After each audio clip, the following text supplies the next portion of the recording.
So I'm excited to meet you. You've produced a lot of my favorite films, two of which have been nominated for Oscars. And you alternated the first 5 credits of your career between working with Wes Anderson and M. Night Shyamalan. Yeah. So what I want to know is, with all this talk of the expanded universe behind Unbreakable and Split, where do you think we're going with this? Do you have any input on this? No, I have no info. I have no influence. Knight and I kicked around some Unbreakable sequel ideas before the movie came out. But when Unbreakable came out at the box office, he considered it a disappointment. I would say I was disappointed that it didn't do better, but I didn't consider the film a disappointment because I knew that people loved the movie. Right. And it took many years for him to understand and embrace and accept that he had made something people loved, because in the beginning, I think he measured how much people loved the movie by how much they went to the movie. And I think that was a false way to view it. But over the years, it began to dawn on him, like, people love this movie more than any movie I've ever done, even 2 movies that were more successful than it. He's in that Sam Mendes, Damien Chazelle camp where the debut film is so groundbreaking and so outstanding that the world has a hard time accepting the follow-up, even if the follow-up is as good as Road to Perdition or Unbreakable.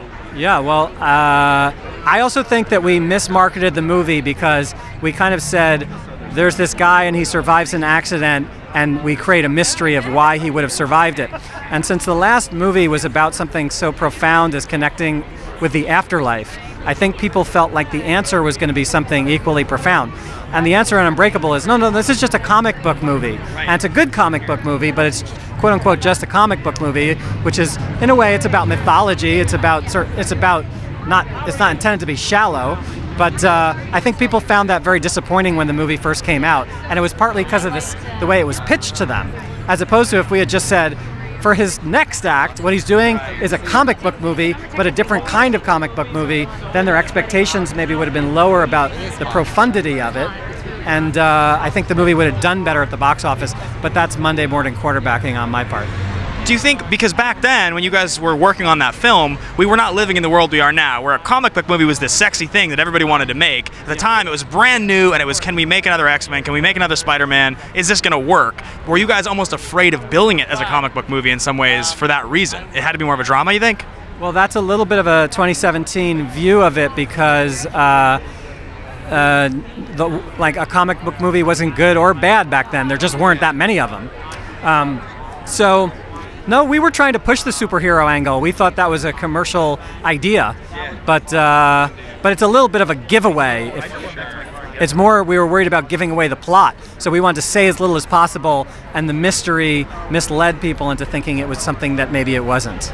Do you have a favorite film you've ever produced, aside from this one, of course? Well, probably Munich, because I conceived the movie. It's an incredible movie. I just watched that 2 weeks ago, actually, for the first time in like 12 years.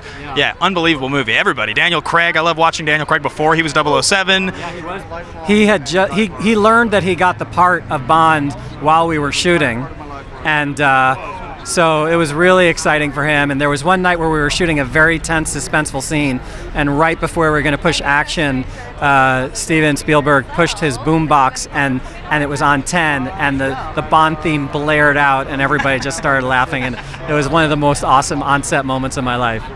Do you remember when he told you that he had gotten the part? Like, were you like, holy moly, that's amazing? Yeah, I don't remember if he told me or if word just got around on the set, like, did you hear this? Did you hear that? And then he was almost embarrassed. I mean, it was just like, he was just kind of like a working actor. He'd been in Layer Cake.